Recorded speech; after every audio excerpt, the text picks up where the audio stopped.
drop in.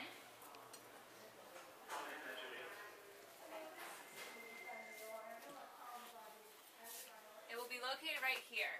It's called the OsteoCleanse Recovery Kit because they can clean it at the facility. They're a bone flap kit for shipping and storage. We generally keep 2 kits here, and as I mentioned, this is the bag with the rubber bands and the culture swab that you'll need to open to the field also. There's a binder with all of the information that you need. Inside this binder there is a larger user guide, but it is important to note that right here, after step 11, follow the guidelines in the policy, because we do it a little bit differently here. We had to modify it.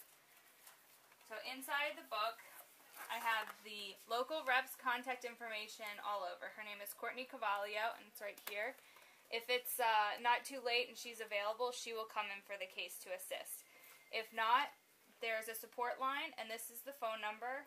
They're available 24 hours a day. The first tab is the policy. And like I said, this is the best way to package and ship it out. You can use this, but since we made modifications, please follow the policy here. So the first 2 pages talk about what you need to do to ship out the bone flaps. The second 2 pages is about reimplantation. There is a section on graft tracker, but you do not have to worry about that. The neuro coordinator or designee will take care of graft tracker. Some extra hints and case studies. And then I mentioned that there was a form. This is the form that comes in your kit, along with these other ones. But we have some auto-populated forms. So if you don't feel like filling out the hospital address, you don't know it, you don't know the account number, which I don't blame you, just come in here, there's a whole bunch, and grab one of them. And this is the form that gets copied and put into my box. So again, utilize this binder. When you're completely finished packaging it, there is packaging tape right here in the box next to the kits, so that you can package the top. And again, remember to store it with the arrows facing up.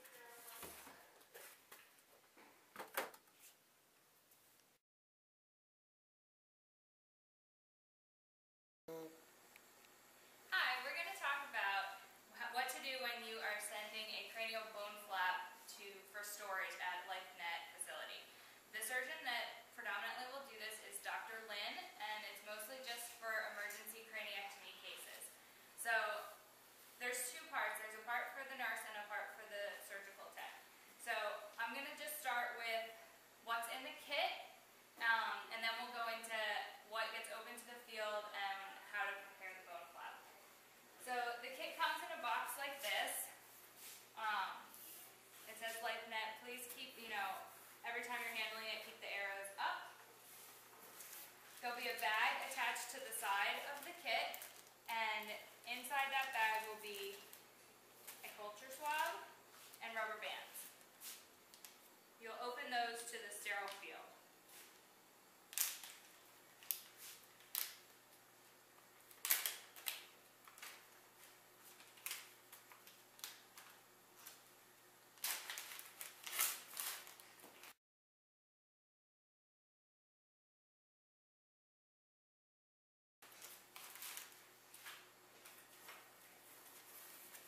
Inside the kit, you'll find a styrofoam cooler.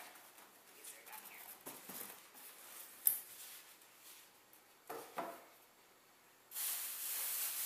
Leave this bag inside the cooler for when you package the bone flap later, but remove the contents from the inside. You'll have a bag full of paperwork that goes to the RN. And then this is what gets open to the sterile field.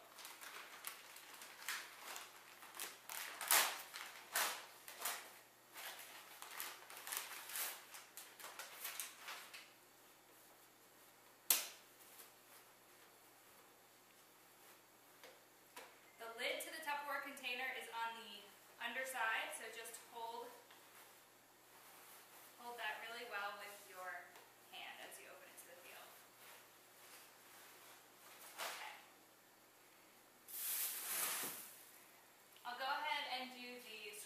portion, and then we'll go into the paperwork later.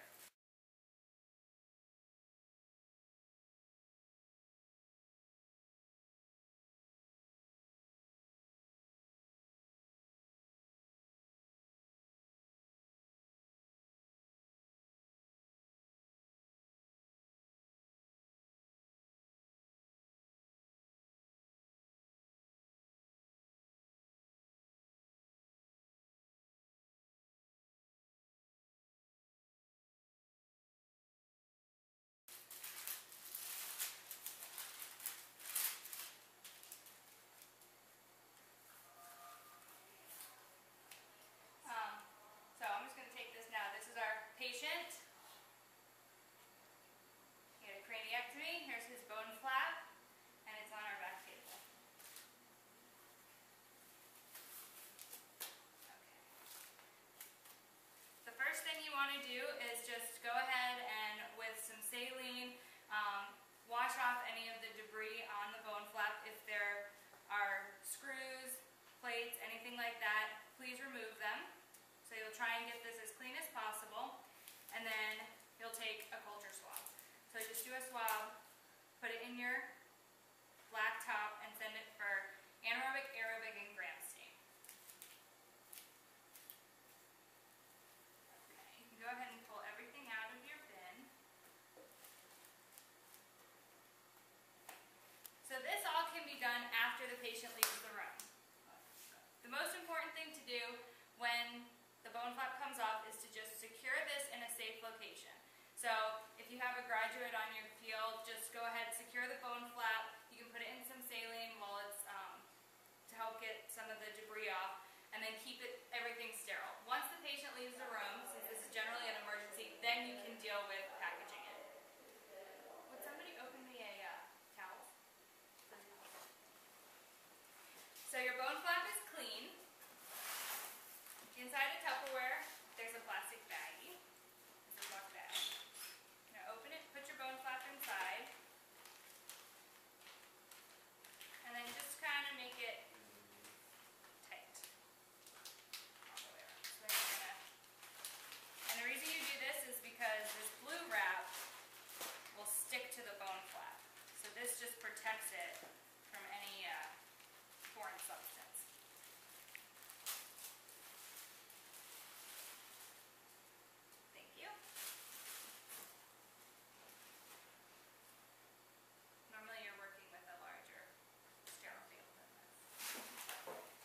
You have two blue pieces of paper. One you'll save for the end.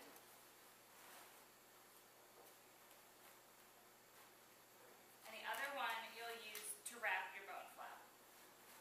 It's important to wrap the bone flap in the same manner that SPD would wrap an instrument tray, because in the event that when you're returning this to the field to replace the bone flap, something gets contaminated, you can reach in and deliver it to the field this way. So you'll put your bone flap, this is kind of large, so we'll make it smaller.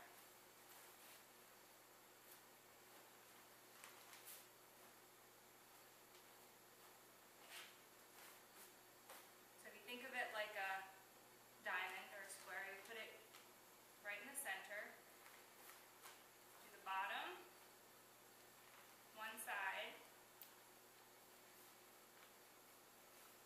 the other side, and then fold the top. And you can tuck the little excess right in there to secure it. The extra towels that you have on your field are just a cushion to go in the Tupperware container for shipping. And then you'll put your bone flap right on top.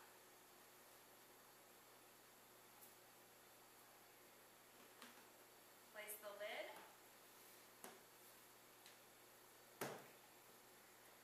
Now you'll use the Sharpie that comes in your kit to write information on the top of the lid. This you can get from your circulating nurse, and you'll write the patient's name,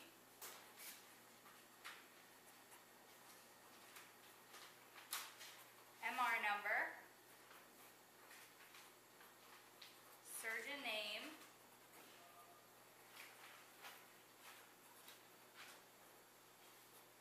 and date and time.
go for AAG. So if you're the circulating nurse,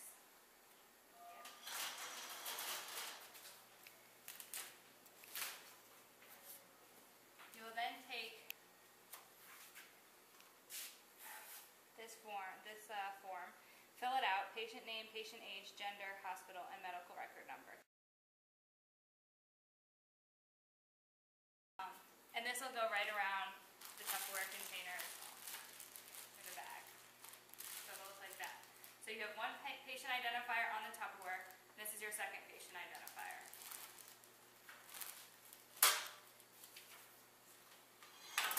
The next form that we have is, it looks like this. Now in the binder, which I'll show you, we have some pre-populated forms. So on the very back page of the binder, it's the exact same form, but it has the hospital information. And what you'll need to do as the RN is fill out the patient information right here and check the box that says storage only. This form then goes to the front desk, and there's a fax number right here. 1-800-617-1389 is the fax number. You will fax that, fax this form, and that will trigger a courier to come and pick up the bone flap. This form, a copy gets made, and one copy goes to my box, and the other copy you'll save for packaging. The last form that you need to fill out is the shipping form. So you will need to, the pickup information will be the hospital address, so Suburban Hospital and the address. And now we will package the bone flap. So you'll take your kit. You're going to leave all this bag in here. In substerile, between substerile 1 and 2, there is the ice machine. And you'll go in there, fill up some ice on the bottom, put your bone flap in, fill it the rest of the way with ice, and tie the knot. Then, put your styrofoam lid on. This is where you put one copy. Here's your third patient identifier.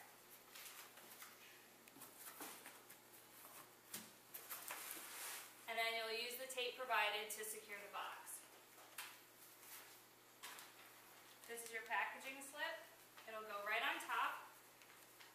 Do not close the packaging slip so it stays open. Just put this inside. Once the courier arrives, he'll have to get in there to take a copy. So just leave it open and put it right on top.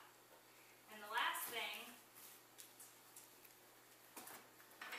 that you need to do is the fourth patient identifier, which is right on the outside of the package, packaged by the patient's medical record number, the date and time. The courier will come if it's in the middle of the night or something. You can leave this in my office because the office door stays unlocked. Anybody can come through the front desks, and since this is live human tissue, you can leave it in the office, and once the courier arrives, they can pick it up. Yeah, they'll come anytime. There's a 1-800 number, which I'll show you in the binder. And don't forget that this form, a copy must go to